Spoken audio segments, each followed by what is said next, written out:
Level 1, the casual bettor. In 7 years, you will own a soccer club. Your proxy betting operation will process $18 million in annual stakes, and your paid community will have 14,000 members. None of that exists yet. Right now, you are in someone's kitchen after the Super Bowl, watching a halftime ad for a sportsbook app. You are slightly drunk, and you think you understand something about sports that most people don't. You bet $47 on a proposition you couldn't explain if pressed. You don't think of it as gambling. You think of it as pattern recognition. This is the first lie. You will spend the next 4 years finding out. Level 2, the parlay junkie. 2 weeks after the Super Bowl, you have placed 14 bets and won 3. The 3 wins are all you think about. You do not call them bets. You call them picks. The distinction feels important. Picks implies research. Research implies skill. Skill implies you are not among the vast majority of sports bettors who, per industry-wide tracking data, finish a calendar year in the red. You have a system. Your system is a 4-leg parlay built around injury reports you found on a Reddit thread at 1 in the morning. The payouts are the reason. One correct 4-leg parlay pays more than 90 hours of your salary. What is also true is that a 4-team parlay at average odds is roughly a 5% probability event 19 out of every 20 times. You are donating to an operation with no charitable status. You do not know this yet. You start posting screenshots. Wins only. The sportsbook gives you a banner. Red and gold. Big winner. You share it. 14 people like it. Marcus comments a fire emoji and, 3 hours later, sends a direct message. You do this seriously? You've seen Marcus at company events. Confident in a specific way that reads as knowledge. He bets, he says, but professionally. He tells you parlays are a poor man's lottery ticket. Singles only, value hunting, discipline. He says it the way people say things they've read somewhere and believe because they haven't been tested. You like Marcus. This is not yet a problem. For 3 weeks, you switch to singles. You track picks in a notes app. You lose those 2 not as dramatically but consistently. Marcus says you need to be more selective. You don't know what more selective means in a measurable sense, and you don't know enough to ask. The turning point is a company dinner in April. You are across the table from your girlfriend when she laughs at something Marcus says head back. Genuine, and then glances at you the way people glance at someone losing a slow argument. You say nothing. On the drive home, you place a $340 5-leg parlay. You know it's not a good decision. You place it anyway. It loses. You spend the next 6 weeks chasing. You looked up the word chasing after someone used it in a forum thread about addiction and told yourself it didn't apply to you. You do not revisit that question. You place the next bet. The bankroll sits at negative $4,200. You tell yourself it will turn around next weekend. It doesn't turn around next weekend. Level 3, the degenerate. The eviction notice is taped to your door on a Tuesday, not slid underneath taped. You stand in the hallway reading it twice, which is not necessary because the first time you understood it completely. The rent went to a 3-leg parlay on a Thursday game that your sources said was a lock. Your sources were 2 Twitter accounts and a gut feeling. The parlay lost by 3 points in overtime on a play reviewed for 7 minutes and stood. You borrow $1,200 from Marcus. He brings the cash to your apartment in an envelope. He asks how much you're down. You tell him $9,000. You are down $11,400. You don't know why you shave the number. You just do. What he doesn't tell you, what you find out 4 months later from someone at the bar near your old office, is that he embedded $200 as a finder's fee inside that envelope. He charged you $200 to access his own tip. You got $1,000 in usable cash and a $1,200 debt. The math is not complicated. You bet 700 of it that night. You lose 600. Your girlfriend knows something is wrong. She doesn't know what specifically because you've been careful. The way people are careful when the specific thing is too small to show anyone before it becomes too large to hide. She sees a notification on your phone in November, not snooping, just proximity, and she goes quiet in the way she goes quiet when something can't be unsaid. She starts an OnlyFans in December. She doesn't tell you directly. You find out from Marcus. Marcus is a top-tier donor. You see her tagged in a photo a week later, beach, January light, his boat in the background. He is not in the photo. He doesn't need to be. You are left with $3,400 in credit card debt, a utility bill 3 months overdue, and a phone with the betting app still installed. You open the app 3 times the night she leaves. You close it each time without placing anything. At 2 in the morning, you open a sports betting forum. You don't post. You read for 4 hours. People are talking about expected value, closing line movement, unit size, talking about betting the way engineers talk about pressure tolerances, as if there is a right answer and a method for finding it. You read the same thread 3 times. You write down 3 words. Expected value, closing line, unit size. You have never heard them used this way before. The bankroll sits at negative $14,800. You don't open the calculator. Level 4, the spreadsheet guy? The spreadsheet starts as a way to prove you aren't losing as much as you think you are. This is incorrect. You are losing exactly as much as you think you are. This becomes clear in the first 9 rows. You still owe Marcus $1,200 money you've been counting as a separate problem, as though separating it makes it smaller. It doesn't make it smaller. You build the spreadsheet instead of thinking about this. You build it instead of calling the number she left on the kitchen table. 8 columns. Date, sport, market, odds, stake, result, closing line, CLV. You don't know what CLV means yet. You add the column anyway because someone on the forum described it as the one metric that separates real bettors from recreational ones, and you are determined to be the other kind. You discover expected value on a Wednesday afternoon. It takes 40 minutes to understand and until the following Monday to fully absorb. When you absorb it, you realize that every parlay you ever placed was negative expected value by design. The sportsbook's margin is built into the price before the game begins, the VIG collected before anyone scores. You were never gambling against outcomes. You were gambling against arithmetic. Arithmetic does not lose. This realization is devastating. Then it's clarifying. Then it's the only thing that makes sense. Singles only. Fixed stakes 2% of bankroll per bet, which at your current balance means $18 per game. You track closing line value. You learn that a bet closing at worse odds than you bought means the market agreed with your timing regardless of result. Your first 3 months show positive CLV on 61% of bets. Individual bets still lose. This is the part nobody explains. That a real edge and a high win rate are not the same thing. And sitting with a correct process while results go wrong requires a discipline different from anything the forums warned you about. You do it anyway. Your dating profile says financial data analysis. Technically true. The data you're analyzing is whether the Packers can cover -4.5 at home. Marcus is quiet. Through a mutual contact you hear he's driving something expensive. You file it away. You still owe him $1,200. He hasn't asked. This is worse than if he had. The ROI column has been green for 11 consecutive weeks. Not dramatically. Steadily. You register on Pinnacle. Place your first bet $36 NFL plus 112. Record it in row 1. The bankroll sits at negative $9,200. The spreadsheet disagrees with the trajectory. You type the next row. Level 5, the sharp. The first Pinnacle withdrawal hits on a Friday morning, $1,140. Accumulated across 6 months of disciplined singles, all logged, all CLV positive. Your ROI for the period is plus 7.1%. Positive closing line value on 74% of bets placed. You know what this means now.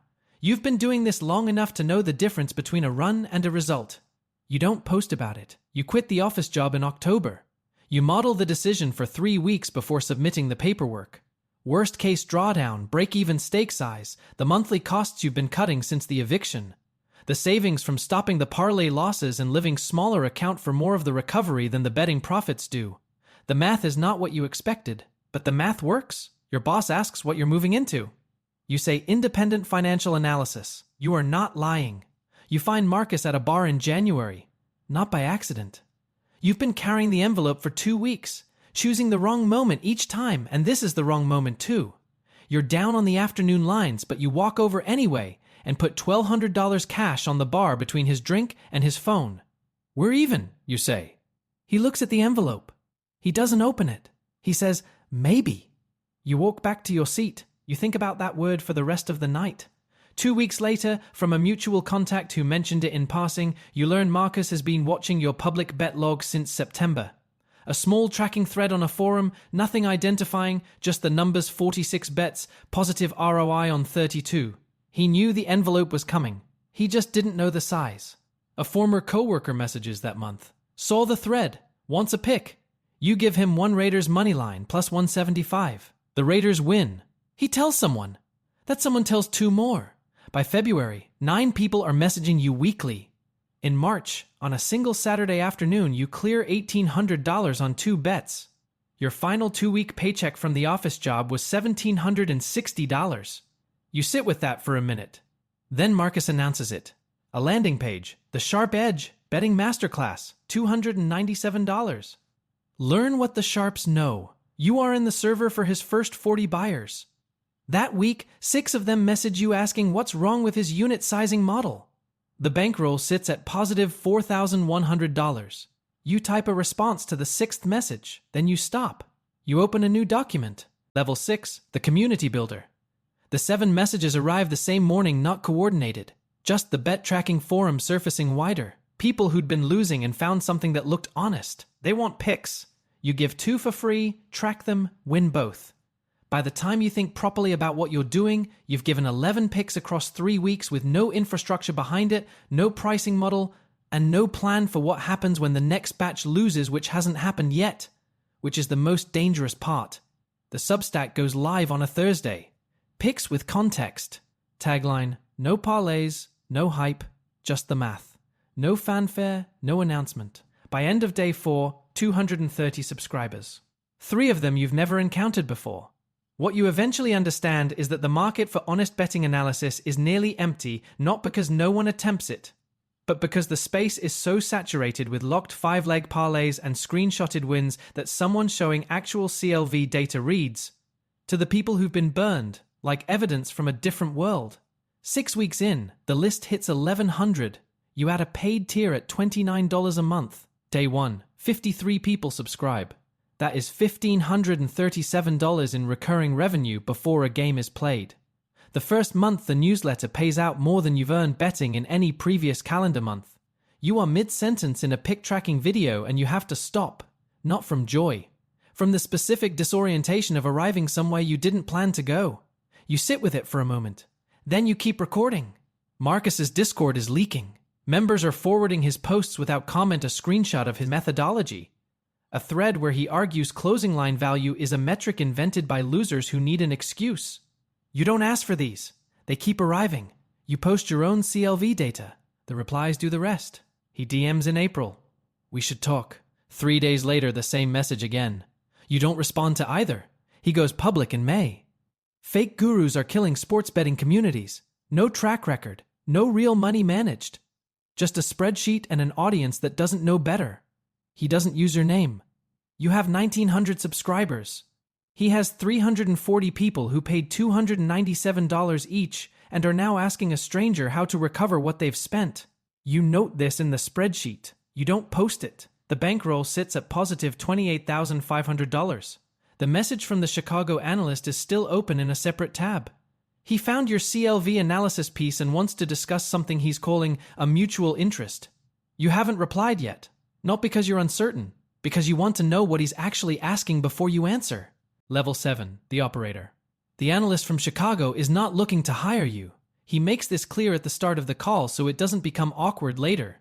What he wants is the data your bet log from the past 16 months. CLV differentials, closing line movements, time-stamped entry points. He calls it predictive signal extraction. You call it your spreadsheet.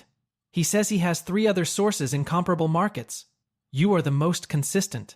His first offer is $3,000 a month, non-exclusive data licensing. You counter at $8,000, not because you've researched the number, because it's more than $3,000 and you've learned that the opening offer is a position, not a ceiling. A revised contract arrives within 48 hours. You sign it. The newsletter hits 3,100 paid subscribers. At $29 a month, that's $89,900 in monthly recurring revenue, a number that now belongs to a different category than the one you entered at a party 4 years ago. You hire a data analyst at $2,800 a month. You stop answering pick requests publicly. The first month after the data contract closes, you earn more than you did in any 6-month period at your old job. You don't mark the moment. You note it in the spreadsheet. In September, Marcus sends a message with a resume attached. 2 pages. He lists himself as Sports Betting Analyst, 2021 to present, managed client portfolios, grew online community, developed proprietary betting frameworks. Every bullet is technically accurate. You cannot find a single thing on the page that is specifically true. The AP Royal is in his LinkedIn photo. He is wearing a suit you've never seen him in. You don't respond that day. Not out of anger, you don't feel anger about this. What you feel is something closer to recognition, the way you'd recognize a familiar reasoning pattern. You don't have anything to say to him that the public ledger hasn't already said. By Thursday, the masterclass landing page is gone. No announcement, just gone. The following week, a sports analytics conference invites you to speak. Panel title: Quantitative Approaches to Market Inefficiency. You are listed third. The second name is a former portfolio manager. You are the only panelist without a graduate degree in your bio. You notice this. You accept. The bankroll sits at positive $74,000. That evening, a subscriber sends a screenshot. Marcus has opened a new server. Syndicate access. $497 a month. 14 members. The launch post says he's been quietly operating for years. You screenshot the screenshot. You save it to a folder. You don't open it again for a long time. Level 8, the proxy. The first account gets limited in February, not closed limited. Your maximum on sharp markets drops from 800 to 34 overnight. The book's way of confirming what you already knew. The numbers have become visible. 3 more follow the same pattern before April ends. You are not losing access to the platforms. You are losing access to the edge. These are the same thing. The solution is your brother-in-law, who has never placed a sports bet and has a clean account at every book that limits you. You set up a shared spreadsheet. He places the bets you flag. You front the stake. He keeps 2% of net profit. Within 6 weeks, you have 5 others on the same arrangement: a college friend, a woman from the forum who tracks her own picks, a former coworker who has no questions, a third cousin who has 1 question and accepts your answer. You register a small LLC. Its stated purpose is data analysis consulting. This is technically accurate. The second solution is the membership. At $79 a month, model access, weekly calls, bet tracking tools, a private community. The math shows positive unit economics at 40 subscribers. You launch Wednesday. By the following Tuesday, 190 members have joined. That is $15,010 in monthly recurring revenue before a single proxy bet is placed. The Tuesday calls start at 8 p.m. 12 to 40 people each week. You walk through line movement, market timing, bankroll construction. You do not tell them what to bet. You show them how to evaluate whether a bet is worth placing. This distinction, you've come to realize, is the whole job. By April, the proxy network covers 9 accounts across 5 books. Monthly staking volume, $220,000. Net profit for the quarter, $28,100. The membership generates $19,800. The newsletter brings $9,800. You have never needed a sports book to treat you fairly, and at this point you no longer do. Marcus's Discord sits at 58 members, down from his peak. He posts a self-certified record. 44 wins, 38 losses over 90 days. A win rate presented without noting that his average winner returned $76 and his average loser cost $198. 9 of his members are in your Tuesday calls. The bankroll stands at positive $140,000. The LLC account is kept separately. You have been profitable for 24 consecutive months. Whether that's a system or a streak is the only question left that cost you something to sit with. Level 9, the owner. 2 years later, the proxy network runs through 63 accounts across 9 countries. Annual betting volume through the LLC, $18 million in stakes. Net profit from betting for the previous 12 months. $2.1 million tracked in the same spreadsheet column. Same 2 decimal places. Same green. That number doesn't include the newsletter, the membership revenue, or the data licensing deals with 2 separate analytics firms. You have 11 people working for you. 4 analysts, 3 VAs, 2 compliance staff, a finance manager, and a lawyer retained since the LLC expanded into its 3rd jurisdiction. In January, you buy a controlling stake in a soccer club, English League One, founded 1882, average attendance 3,800. The previous owners sold under financial pressure, cumulative losses of £4.2 million across 3 seasons. You purchased the controlling stake for £11 million. You do not need a loan. League One clubs are, by most metrics, the most inefficient market in professional sport. Player valuations still largely tribal. Data adoption near zero. The gradient from League One to the championship is exactly the kind of exploitable edge that a methodology built across 6 years of systematic betting can navigate with more precision than a board operating on tradition alone. You hire a head of analytics from a Scandinavian firm. You keep the manager. You tell him one thing: you'll never override a team decision, but you need full access to the tracking data. Marcus's Discord closed 11 months ago. He pivoted to cryptocurrency content, then general personal finance. His last betting-related post was 14 months ago. He has 2,100 followers. His most recent video has 84 views. You found this out not because you were looking, a member mentioned it casually and you checked yourself to confirm. You felt nothing. You felt nothing.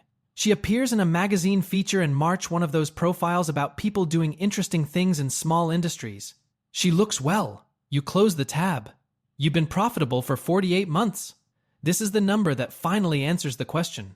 Not because 48 is the threshold, because you've built enough secondary data, enough third-party validation, enough external confirmation to separate signal from noise. The system is real. The edge erodes. You find new edges. That is the answer. You built it from a spreadsheet open on a couch at 2 in the morning with $14,800 in debt, and no particular reason to believe anything would be different the next day. The spreadsheet is still open. The club plays on Saturday. The line on the match is already moving in a direction the market hasn't priced yet, which you recognize now. Instinctively, the way you once recognized the sound of a parlay notification landing in the dark. If this one stayed with you, like and drop a comment where you're watching from. Subscribe for more.